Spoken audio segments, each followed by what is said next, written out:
በጣሊያን ጊዜም ያው ተቃጠል ትሰር ከብላ ከሰርቃ የት ሀገር ተገኘች ይዛ ሰውየውን እንደ ቂል ገትራ ወርፍ የሚባል ሀገር ላይ በሆድ ውስጥ በእንቁራሪት ላይ የተሰካካ 9 መርፌ ከአንድ ወንድም ላይ አውጣለታለች ማለት ነው። ያቸውን ሁሉ የሚክቡት በሰማዕቷ እናታችን በቅድስት አርሴማ የዘንባባ ድንጋይ እና ተገደሉ ላይ የእናቶች ጡት የሚመስል ልስልስ ያለ የሰው ገላ የሚመስል ጡት አለ። ቅርጹ ምኑ አቀማመጡ በስላሴው መልኩ ጡት ነው የሚመስል።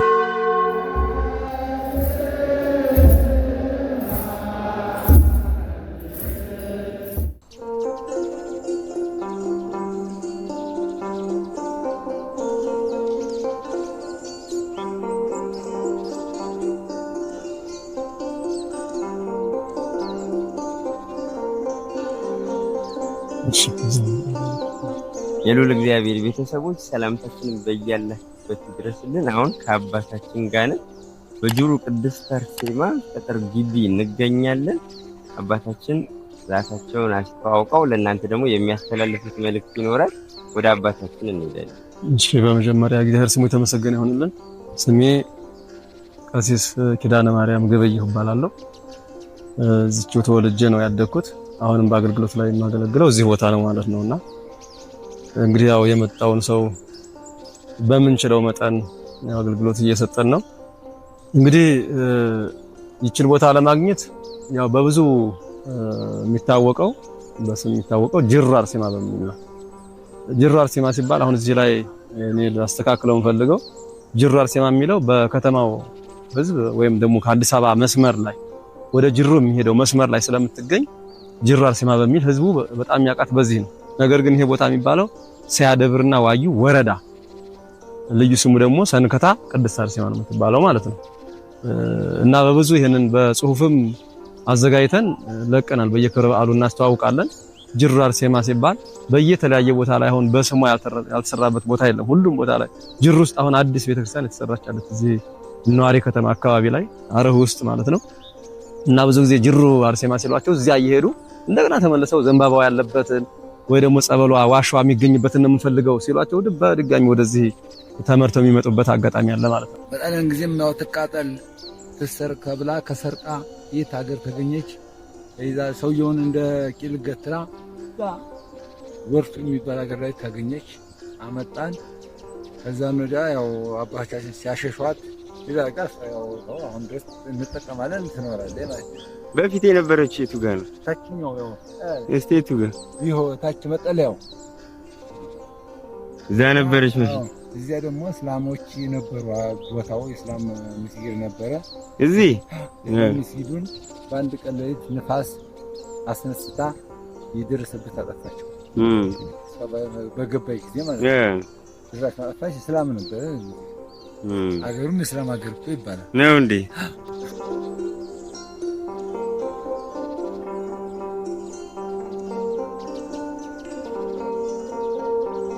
ያው አርሴማ ጽላቷ ተአርመን ታርማንያ ወደዚህ እንደመጣች ነው አባቶቻችን የሚያስረዱን ወይ በገርሉ የምናገኘው ማለት ነው።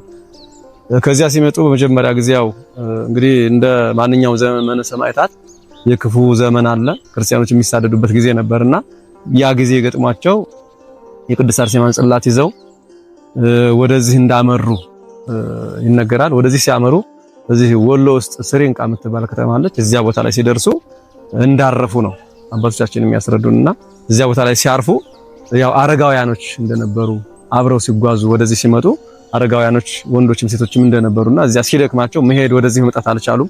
እሷ ግን በየዕለቱ በራእይ ይህ ቦታ አይደለም እያለቻቸው ልክ እንደ ግሸን መስቀል በግሸን ቦታ እንዳለው መስቀል ሁሉ ዘርዓ ያዕቆብን እግዚአብሔር እንደመራ ሁሉ ይዟት ይመጡት የነበሩትን ጽላቷን ገድሏን ይዘው የሚጓዙትን ይህንን ቦታ በቦታዋ ላይ ዘንባባ እንዳለ ነበር የምታሳያቸው።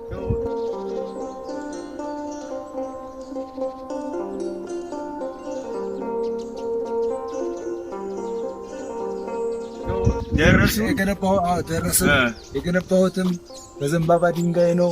ግቢው እስቲሉ ነው እስቲሉ ግቢውም ይሄም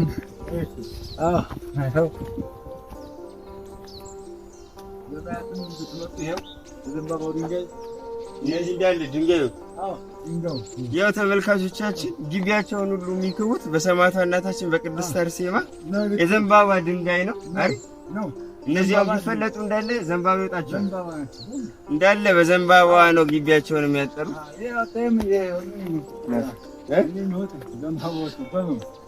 ዘንባባ ድንጋይ ናቸው ደግሞ አጥራችንም አሁን እዚህ ነው ግቢው እንግዲህ ሰማዕቷ ትግባ ጽላቷና ገርሏ እዚህ ቦታ ላይ ማረፍ እንዳለበት ተነግራቸው ይሄን ቦታ እስከሚያገኙ ድረስ ያው ደክመዋል።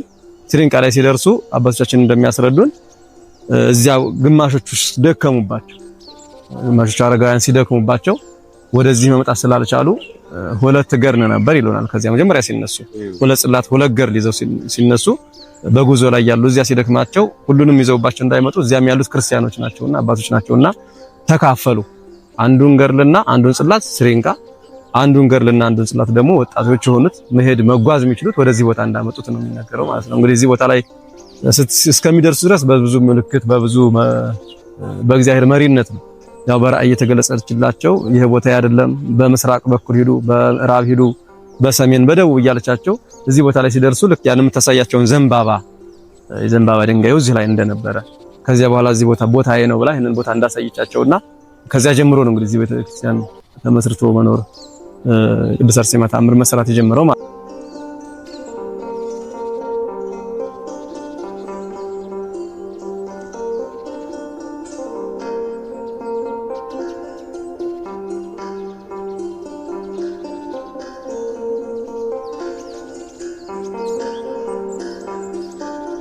ይሄ ህዝቡም ያው የትግሪ ሰው ነው ያለው እዚህ የትግሪ ሰው ነው ትውልዱ ነው እንዴ? አዎ አብሯት ነው የመጣው። ከየት? ከአርማንያ። ከአርማንያ? አዎ ተቀናዘጠኛ ባላባት። እሱ ምን ያህል ታማኝ ነው? ምን ነው እንዴት ይታመናል? 99 አብሯት መምጣት ያው ናሽ አንለቅም፣ እንዋጋለን፣ እንሞታለን አረፈችበት ድረስ ከብሎ መጡ። ያው አሁን የነሱ ዝርያ ነው ያለ ነው ማለት ነው። እንግዲህ ያው የሷ ትውልድ ነው አብሯት የመጡ ትውልዶች 99ኞች የሀገሬ ነው እዚህ ሰፍረው ነበር አሉ። ያው ዘሩ አሁን ስንወርድ ሲጓርል ማለት ነው። ፈልጠን ያገኘነው የዘንባባ ድንጋይ ብዛት ይሄንን ይመስላል። በጣም ብዙ ደግሞ ትተን ማለት ነው ለአንገት የሚሰራ ትንንሽ በጣም ብዙ ትተን፣ ግን እነዚህ ግዙፍ ሙሉ ትልልቅ የሆኑትን ደግሞ መርጠን ነው ያሳየናችሁ። የምናከፋፍላችሁ ይሆናል። ግን ደግሞ ለሁሉም መዳረስ እንዲችል ሁሉም አይቶ ከበረከት ከረዴት እንዲሳተፍ ሁላችሁም ላላየ እያሳያችሁ ላሰማ እያሰማችሁ የእግዚአብሔርን ድንቅ ስራ የሰማዕቷ የቅድስት አርሴማ ደግሞ የቃል ኪዳን ድንጋይ ለሁሉም እንድናዳርስ አደራ ማለት እፈልጋለሁ። በቅድስት አርሴማ ስም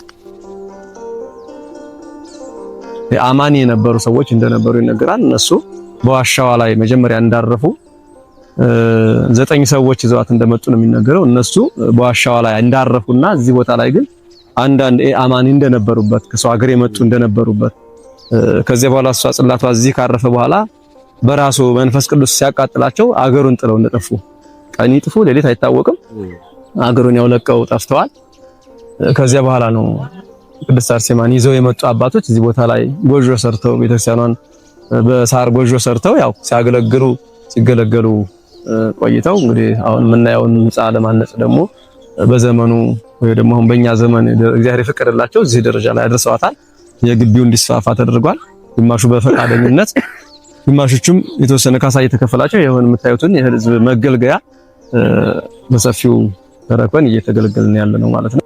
በዋናነት ቅድስት አርሴማን ያው በፊት በዝና ብዙም ያውቋታሉ፣ ደርሰው የሚያውቋትም የተወሰኑ ነበሩ። አሁን ግን ከጊዜ ወደ ጊዜ ያው ሰው እየዳነ በሚሄድ ቁጥር ሌሎቹም በህመም ውስጥ ያሉ መዳን እንደሚችሉ መካን የነበሩ በዚህ ቦታ ላይ መጥተው ተማጽነው መውለድ እንደሚችሉ ተደረገላቸው። ታምሩ ተፈጸመላቸው ሰዎች በመማር ያው ህዝቡ የድነቱን ቃል እግዚአብሔር አሰምቷቸው አሁን ብዙ ሰው እየዳነበት ነው ያለው ማለት። ከዳኑትና ከታምሮች ስናነሳ ያው ብዙ ታምራት እንደምትሰራ በህዝቡ አንደበት የሚነገረው ብዙ ቢሆንም እንደውኛ ለመነሻ ላብነት ያህል ብናነሳ እዚህ ቦታ ላይ ይሄ ዘመናዊ HIV ኤርስ ተብሎ የሚጠራው ደዌ እሱ ብዙ ሰዎች ተፈውሰው እዚሁ አውደ ምሕረት ላይ ቅድስት አርሴማን አዳኝነት የመሰከሩበት ብዙ ወንድሞችና እህቶች አሉ።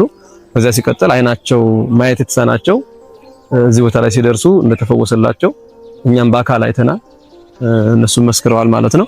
ከዚህ ውጪ ያው የተለያየ ደዌ በውስጣቸው በመተት በሰይጣን ስራ ሁሉ በውስጣቸው ብዙ ደዌ ያለባቸው እባብ ይወጣላቸው አሉ። የተለያዩ መርፌ ሳይቀር አንድ ወንድም እኔ የማውቀው በአካል ባይኔ ያየሁት እዚሁ እኔ በምሰራበት ሰዓት አሁን በአጭር ዘመን ማለት ነውና በሆድ ውስጥ በእንቁራሪት ላይ የተሰካካ 9 መርፌ ከአንድ ወንድም ላይ አውጣለታለች ማለት ነው።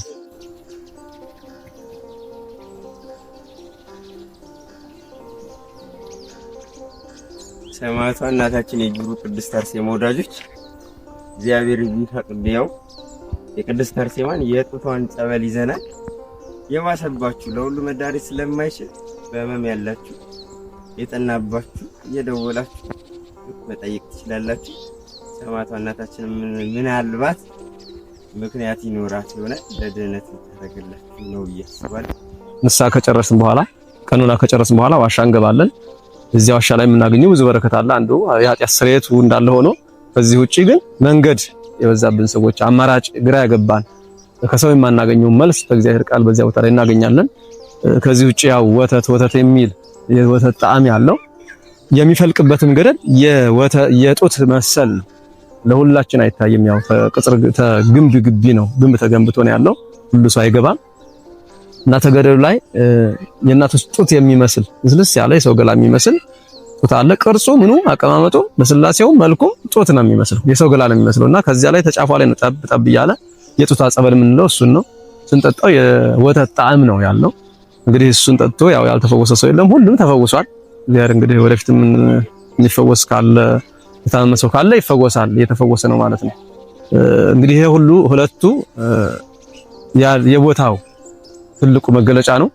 ሶስተኛውና መጀመሪያም ወደዚህ ቦታ እንዲመጡ ምልክት የሆናቸው ደግሞ ዘንባባው ነው ማለት ነው። እንግዲህ ዘንባባው ያው በሌላ ቦታ ላይ አይገኝም። በተመሳሳይ ቀርጸው ካልሆነ በቀር በእግዚአብሔር እጅ በተሰራ ድንጋይ ላይ የተቀረጸ የዘንባባ ስዕል የምናገኘው እዚህ ቦታ ብቻ ነው እና ይህንንም ዘንባባውንም ጸበሉንም ዋሻውንም እዚህ ቦታ ላይ ብቻ መጥቶ ነው መጠቀም ይቻላል። ወይ ደግሞ እንደ እምነት ነው ዘንባባውም ጸበሉም እምነቱም አንድ አይነት አገልግሎት ነው የሚሰጠው ማለት ነው። በሱ የምናገኘው አንድ አይነት በረከት ነው። እንግዲህ ይሄንን ለማግኘት ያው ብዙ ምእመናን እየመጡ ይሄንን እየጎበኙ ታሪኩም የገባቸውም ማዳኑ የቃል ኪዳን ቦታ መሆኑም እግዚአብሔር የመረጣቸውና በጆሯቸው የሰሙ ሁሉ መጥተው ድነውበት የሄዱበት ቦታ ነው ማለት ነው።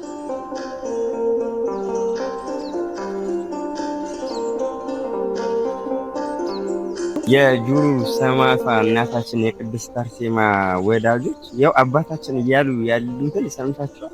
በአይን አይተው ደግሞ ከሚመሰክሩ ደግሞ ልጆቿ መካከል ደግሞ እኔ አንዱ ላይ ብዙ መመስከር እችላለሁና እግዚአብሔር ይመስገን። እዚህ ካሉ ደግሞ ከአገልጋዮቹ አባቶች ደግሞ አፍ እንደመስማት አንደበት እንደመስማት ደግሞ ያለ እድለኝነት የለም። እግዚአብሔር ስሙ የተመሰገነ። አባታችን ግን አሁን ካነሱት ዋሻው አሉ የእውነት እናታችን ቅድስት አርሴማ የምትገለጥበት ቦታ ነው አይቻለሁ። ብዙ ሰው ይመሰክራል። ከዛ ደግሞ ጸበሏንም አንስተውልናል። ወተት ነው ቃናው ራሱ የሚለው። ሌላ ግን በዋናነት ያነሱት ቦታዋ ልዩ የሚያደርገው የቃል ኪዳን ድንጋይዋ ነውና የቃል ኪዳን ድንጋይዋ ልክ እንደ እምነት ነው የምንወስደው። ደግሞ እምነት ተደርጎልን ከበዙ በሽታ እኔ እንኳን ለማታቸው ሰጥቼ የተፈወሱበት ሁኔታን አይቻለሁ ባይኔ። ልዩ የሚያደርገው ይሄ ነው። ይህ ዘንባባ ብቻ ነው ወይ ድንጋይ የሚወጣው? ሌሎች ነገሮችስ ይወጡታል ወይ? ሌሎችም ነገሮች እናንተ በዘመናችሁ በእድሜያችሁ አይታችኋል? በእኔ ዘመን በእኔ እድሜ የደረስኩበትና ባይኔ ያየሁት አለ። ድንጋይዋ በመጀመሪያ እዚህ ቅጽረ ቤተክርስቲያን ውስጥ ብቻ ነበር የሚገኘው። ሌላውም ጋር አለ፣ ግን ሌላ ጋር መሄድ አያስፈልግም። በወቅቱ እዚሁ ግቢ ውስጥ ያለው ድንጋይ በቂ ስለነበረ አሁን ነው ሁሉም ሰው የመጣው ሰው ሁሉ ሲፈነክት ያው ድንጋዩ ግማሹ ወደ መሬት የመቀበር ግማሹም ያው ተፈነካክቶ ወደ ማለት ሲሄድ ወደ ቅጽረ ቤተክርስቲያን ውጪ ሁሉ ክልሏ እዚህ አካባቢው ዘንባባ ድንጋይ ያለበት የሷ ቅጽር ብቻ ማለት ነው። የሷ ክልል የሷ ሰበካ ብቻ እና ድንጋዩ ሲፈነከት ዘንባባ ብቻ አይደለም የሚወጣው። ዘንባባው በይፋ በብዙ ሰዎች የሚወጣ ነው። ሌላ ግን እንደውም አባቶቻችን ከኛ እንደኛ ኃጢአት ውስጥ የማይገቡ ራሳቸውን ከእግዚአብሔር ጋር ያስጠጉ ኃጢአት የተለዩት አባቶች እንደውም ብዙ ታምር እዚህ ቦታ ላይ ተደርጎላቸዋል። ምንድነው እሱ ለኛም ትምህርት እንዲሆን ነው። ድንጋዩን ሲፈነክቱት ስዕል የራሷ የቅድስት አርሴማ ስዕል ይሄ የምናየው ስዕል ጽዋ ይዛ ዘንባባ ይዛ መስቀሉን ይዛ የምናየው ስዕል ይወጣላቸዋል እዚህ ቦታ ላይ ማለት ነው። ሁለተኛ መስቀል እንደዚህ የክርስቶስ መስቀል የተሳለበት ድንጋይ ይወጣላቸዋል። በሌላ ደረጃ በእጇ ላይ የያዘችው አይኗ ሁለቱን አይኗን ያው ንጉሱ እንዳወጣትና እመቤታችን እንደፈወሰቻት ነው ገሩ ላይ ያለውና ያንን ራሱ የተከበበውን በእጇ ላይ በወጭት አድርጎ የምናየውን በድንጋይ ውስጥ ሲፈነከት ይገኛል። አሁን ይሄ ለሁሉም ሳይሆን ለበቁ አባቶች በዓለም ውስጥም እያሉ ንጽህናቸውን ለሚጠብቁ ሰዎችና ወይ ደግሞ ለኃጥእንም ቢሆን ሊገለጽ ይችላል። ያው እንደው አጋጣሚ ነው ወይ ደግሞ እግዚአብሔር የፈቀደለት ሰው ነው ይሄንን የሚያገኘው ማለት ነው። እና ከዚህ ውጪ ይሄንን ዘንባባ ማግኘት የሚፈልግ ሰው ሁሉ ድንጋዩን ፈንክቶ ነው መግዛት አይቻልም። የአርሴማ ወይም ደግሞ የዚህ ቦታ ድንጋይ ብቻ ነው ራስ ወድሉን አንደኛ እንደው ብዙ ለምሳሌ ይሄንን የሚመስል ምሳሌ አሁን ግሸን ስንሄድ የሆነ አጣብቂኝ የምናልፍባት ድንጋይ አለች። በዚያ ውስጥ ታለፉ ንጹህ እግዚአብሔር ኃጢአታችን ይቅር ብሎናል ተብሎ ይታመናል። ቃል ኪዳኑም ነው። ዜና ማርቆስ ደብረ ብስራት ስንሄድ አጣብቂኝ የሚባል ዋሻ አለ። በዚያው ስናልፍ እንትን ዋሻው የሚያጣብቅ ነገር አለ። ያ ሲያጣብቀን ኃጢአታችን ተናዘን የምናልፍበት አጋጣሚ ነው። ታሊያዘን ደግሞ እግዚአብሔር ኃጢአታችንን አስተሰርዮልናል ይቅር ብሎናል ብለን የምናነበት እንትን አለ እና ይህም ዘንባባ ሲፈነከት የሚያገኝ ሰው አርሴማ ቅድስት እንደፈቀደችለት የሚገልጽ እና ሁሉም ሰው እዚህ ጋር ድንጋዩ እያለ ያልፈቀደችለት ሰው ዝም ብሎ እንደው ወይ ደግሞ እሷን መማፀን ያለበት ሰው ደጅ ያልጽና ሰው ዝም ብሎ ያገኛል እና በዚህ መልኩ እየተፈነከተ ሁሉም ሰው የራሱን ድንጋይ ፈንክቶ በራሱ ፈንክቶ ይዞ ይሄዳል። ያው ቅድም እንደገለጽኩት እንደ እምነቱ ወይ ደግሞ እንደ ጸበሉ ነው የሚጠቀምበት። በቤታችንም ከወሰድን በኋላ ዝም ብሎ የጌጥ ደረት ላይ አድርጎ ወይ ደግሞ በኪስ ይዞ መሄድ መንቀሳቀስ አያስፈልግም። በንጹህ ቦታ እንደ ጸበሉና እንደ መጽሐፍ ቅዱስ ወይ እንደ ስዕል አድህኖ በዚያ ቦታ ላይ ተሰቅሎ መማፀኛ ነው። ወይ ደግሞ በታመኑበት ሰዓት ለሕፃናትም ይሁን ለኛም ይሁን ለሚያምን ሰው በጥቅሉ አሻሽቶ የደዌውን ቦታ በማሻሸት ደዌው ይላቀቃል ማለት ነው። ይሄ ዛሬም በዚህም የምንጠቀምበት ነው። ከዚህም ድንጋዩንም ይዘው ይሄንን ቃል ኪዳን ድንጋይ ይዘው የሄዱት ሰዎችም እዚህ ቦታ ላይ የተመለሱ ያደረገችላቸውን ብዙ ሰዎች የመሰከሩበት አጋጣሚ አለ ማለት ነው። ታላቅ በሆነ እምነት ሳመንኩ ካለሽበት ገስግሼ መጣሁኝ እናቴ ግብርሽን አንግሼ እሺ አባታችን እናመሰግናለን። እንግዲህ ያው ከቅዳሴ እንደወጡ ነው እንግዲህ ይዘናቸው ይህንን ለኛ የሚጠቅመውን ግንዛቤ እየሰጡን እያስጠበቁን ያለው ማለት ነው። በእናንተ ስም በመመኑ ስም አምላከ ቅድስት አርሴማ ይስጥልን ማለት ወዳለሁ። በመጨረሻ ግን ለኛ ለልጆቻቸው ደብሩን ለማያውቁት ለሰማዕቷ ለቅድስት አርሴማ ወዳጆች የሚያስተላልፉት ደግሞ መልእክት ካለ ደግሞ እሳቸውን ሰምተን የምናጠቃልል ይሆናል ማለት ነው። እኔ ማስተላለፍ ለምእመናኑ ለመላው ዓለም ማስተላለፍ የምፈልገው ይሄ ትልቅ የቃል ኪዳን ቦታና ብዙ የታሰሩ በደዌ በመመተት በተለያዩ ነገሮች ለሰው ልጆች አላስፈላጊ በሆኑ ነገሮች ሁሉ የታሰረ ሰው እዚህ ቦታ መጥቶ ይፈታል ማለት ነው። ስለዚህ ይሄንን ለማግኘት ደግሞ እንዳንችል የተለያየ መልካም ያልሆነ ነገር በጆሮአችን ልንሰማ እንችላለን፣ በአይናችንም ልንመለከት እንችላለን። ያ ሁሉ ምንድነው መሰናክል ወይ ደግሞ እኛን ወደ መልካም ነገር እንዳንሄድ የሚያደርግ ነገር ሊሆን ይችላል። እንድንጠራጠር የሚያደርግ ወይ ደግሞ ተውስጣችን ፈሪሃ እግዚአብሔር እንዲፋቅ ጥርጣሬ እንዲሞላብን በተለያየ መንገድ ሊገጥመን ይችላል። ያንን ሳናጎላ ይሄ በዓለም ውስጥ እና በመንፈሳዊ ሕይወት ውስጥ ያለ ነው። በጆሮ መጥፎ ነገር መስማትም ማየትም ያለ ነው።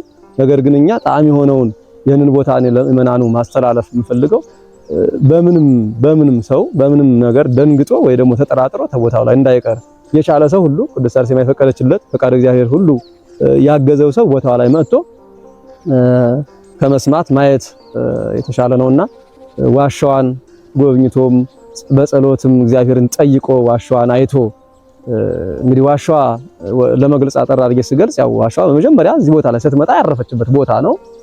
ለአሁን ደግሞ ሱባኤ መያዣ ቦታ ነው ማለት ነውና ሰው የሰራው አይደለም፣ በደ እግዚአብሔር የተፈለፈለ ዋሻ ነው በራሱና እዚያ ቦታ ላይ መጥቶ ሰው ሱባኤ ይዞ የችግሩን ወይ ደግሞ የጥያቄውን ምላሽ እንዲያገኝ ነው ማለት ማስተላለፈው። ከዚህ ውጪ እንግዲህ አንዳንድ ጊዜ መንፈስ ቅዱስን የሚፈታተን ሰው ሊኖር ይችላል። በመጽሐፍ ቅዱስም በሐዋርያት ሥራ ምዕራፍ 5 ቁጥር 9 ላይ እናንተ መንፈስ ቅዱስን ለመፈታተን ተባብራችኋልና ትጠፋላችሁ ተብሎ ተጽፏል። እና መንፈስ ቅዱስን የሚፈታተን ሰው በራሱ ይጠፋል እንጂ መንፈስ ቅዱስን ማጥፋት አይቻልም። በገንዘብም በሀብትም መንፈስ ቅዱስን መግዛትም አይቻልም። እግዚአብሔርን ለማግኘት ሀብት ንብረት አያስፈልግም።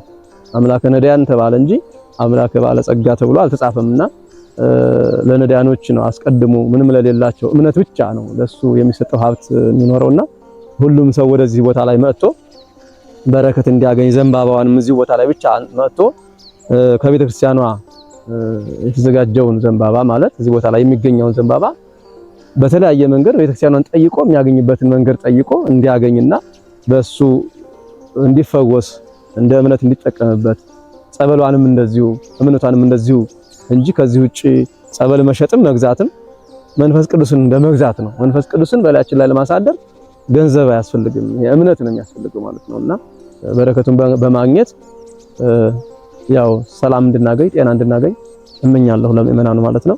ስለነበረን ጊዜ ሁሉ አምላካችን ስሙ የተመሰገነ ይሁን። አሜን። በጣም ደስ ብሎናል። በአይናችን እምነት አይተናል፣ በአይናችን ረክተናል፣ ጠግበናል። እናንተም ደግሞ እንደምትጠግቡ እንደምትረኩ ተስፋ አደርጋለሁ። እግዚአብሔር ስሙ የተመሰገነ ይሁን። የእናታችን የሰማዕቷ የቅድስት አርሴማ ድንቅ ስራ ይሄንን ነው የሚመስለው። በአንድ ድንጋይ ውስጥ ነው እነዚህን ሁሉ የዘንባባ ቅጠሎች ያገኘ ነው። ከአይምሮ በላይ ነው። አሳይተናችኋል። ስለዚህ እናንተም እየመጣችሁ ከቦታው ረድኤት በረከት እንድትከፍሉ ጥሪ ማስተላለፍ እንፈልጋለን። አምላከ ቅድስት አርሴማ የሁላችንንም መጨረሻ ያሳምርልን። በእምነት ጸንተን በሃይማኖትም ኖረን መንግስቱን የምንወርስበት እድል ለሁላችንም ያድለን። ሰማዕቷ ቅድስት አርሴማ ምልጃና ጸሎቷ ከሁላችንም ጋር ይሁን።